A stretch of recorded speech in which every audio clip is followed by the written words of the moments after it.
71 সালে এই দেশের মুক্তিযোদ্ধারা নিজের জীবন উৎসর্গ করে দেশকে স্বাধীন করেছিলেন।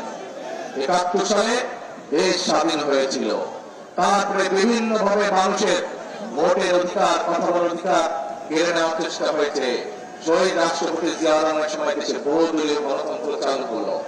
আবার এরপরে চেষ্টা হয়েছে বিভিন্ন ষড়যন্ত্র করে বিএনপিকে দাবিয়ে রাখতে।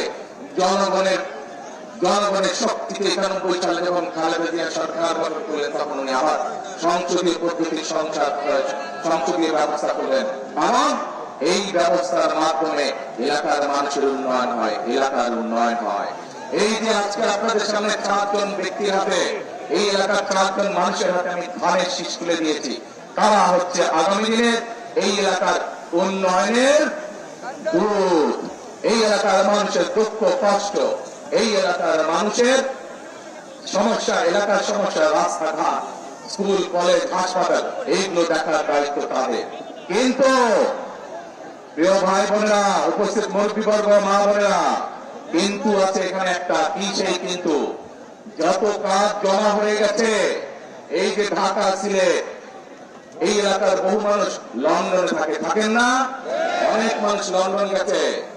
ঢাকা থেকে আসতে, সিলেট আসতেই লাগে 8-10 ঘন্টা সময়। লন্ডন যেতে অত সময় লাগে না। এই হচ্ছে বিগত স্বৈরাচার যারা মানুষের অধিকার কেড়েছে, তাদের উন্নয়নের নমুনা। আমি আসার সময় দেখলাম রাস্তায় জায়গায় জায়গায় ভাঙা ভাঙা ভাঙা ভাঙা। আপনাদের এলাকার ভিতরে, জেলার ভিতরে রাস্তাগুলো বোধহয় একই অবস্থা নাকি? একই অবস্থা। স্কুল কলেজগুলোর বোধহয় একই অবস্থা নাকি? হাসপাতালগুলো বোধহয় একই অবস্থা নাকি?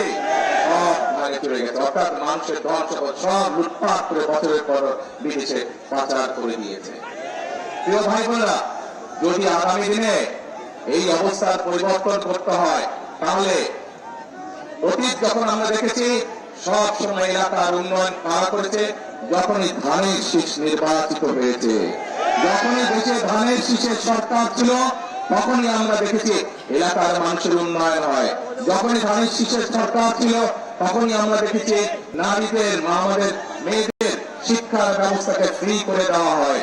যখনই ধানের শীষের সরকার ছিল, আমরা দেখেছি কৃষক ভাইদের 5,000, 10,000 টাকা পর্যন্ত কৃষি লোন মওকুফ করে দেওয়া হয়। মনে আছে আপনাদের? মনে আছে। এখন প্রিয় ভাই বোনেরা,